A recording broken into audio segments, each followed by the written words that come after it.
Hello, my friends, and welcome to Subnautica, Episode 5. This is going to be a little bit of a different format for this episode.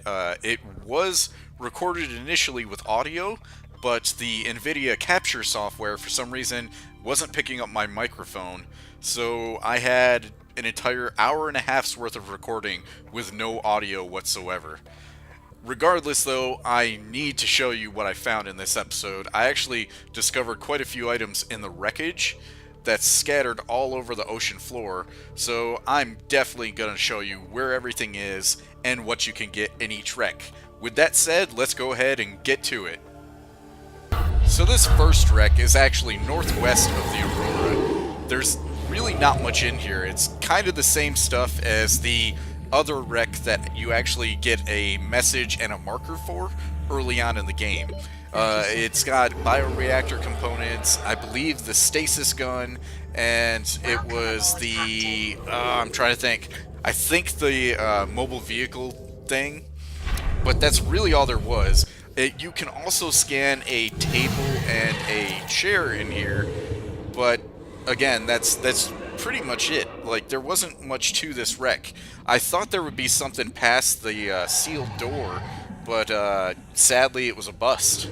So I basically just went ahead and swam around behind the wreckage in the Seamoth. Now I'm still going northwest in the Seamoth, and you'll notice there's a little bit of loading issues, but I think that's just because it's loading up another one of those mushroom biomes. And this is exactly what I was looking for, because these mushroom biomes are supposed to be... Oh, yeah, and I was curious whether or not you could actually break the mushrooms. And, yep, you definitely can. But anyways, these mushroom biomes are where you find the pieces for the Cyclops. So basically I went ahead and looked through this mushroom biome, trying to see if I could get the last engine pieces that I needed in order to complete the Cyclops, because I would love to have that available. I'm not sure if the depth is greater than the 200 meter depth on the little Seamoth, but yeah, it took me a little while, and I ended up finding, unfortunately, an escape pod and nothing else in this little area. But this area was a precursor to my greatest find so far in the game. Since I knew this was a bust area, I was pretty much going to go back to base. But I noticed that there was one of those really deep areas where I was finding the diamonds, and I couldn't really go too far down there. I actually managed to grab like a few more resources while I was diving down there, but instead decided to go around that little ledge area, and that's where I found a whole bunch of floating islands, and these things look amazing. The same with like the giant floating island that I found the habitat on.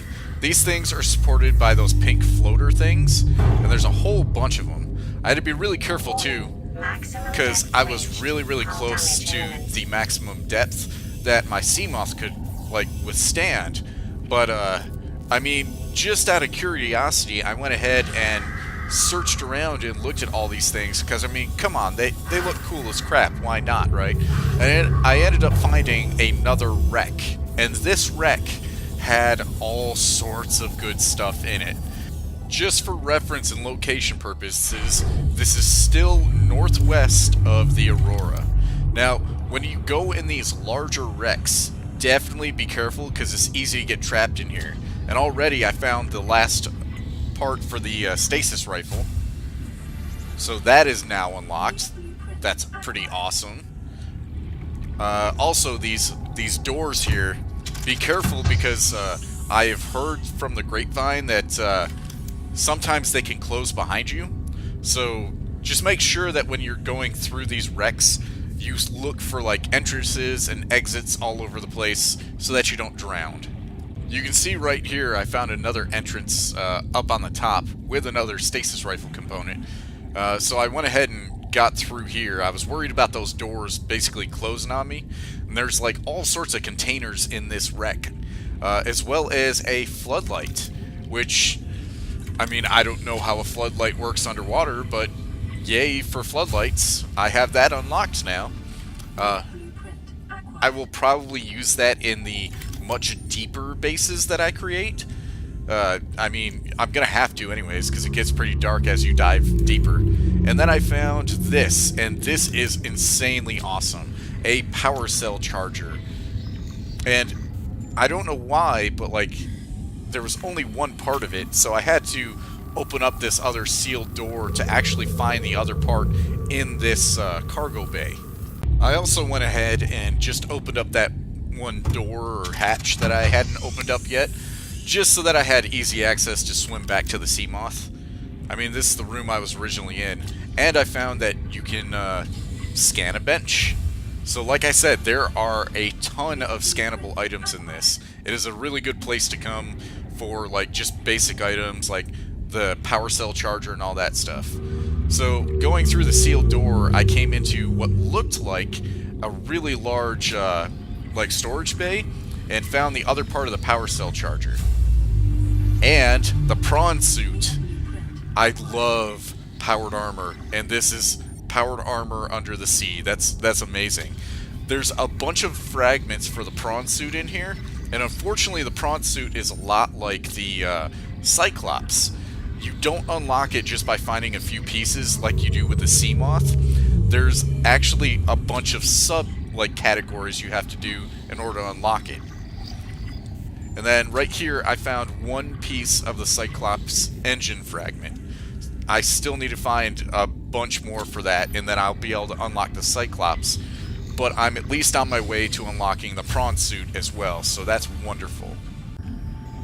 Well, that's pretty much it for this episode, other than like finding another chair and some information on a console. That's really all I found in this large wreck. But I went ahead and just went back to base, and that was pretty much it. That's all I managed to find. I really need to find the other engine components to the Cyclops, and I also need to find the vehicle maintenance bay. That's something that I have no clue. I gotta look on the wiki to find the location for that. But anyways, guys, I hope you enjoyed this shorter format episode. Hopefully I'll get my recording software working properly for the next one. But till then, please give me a thumbs up. If you like this episode, leave a comment down below and subscribe to the channel. Talk to you guys later.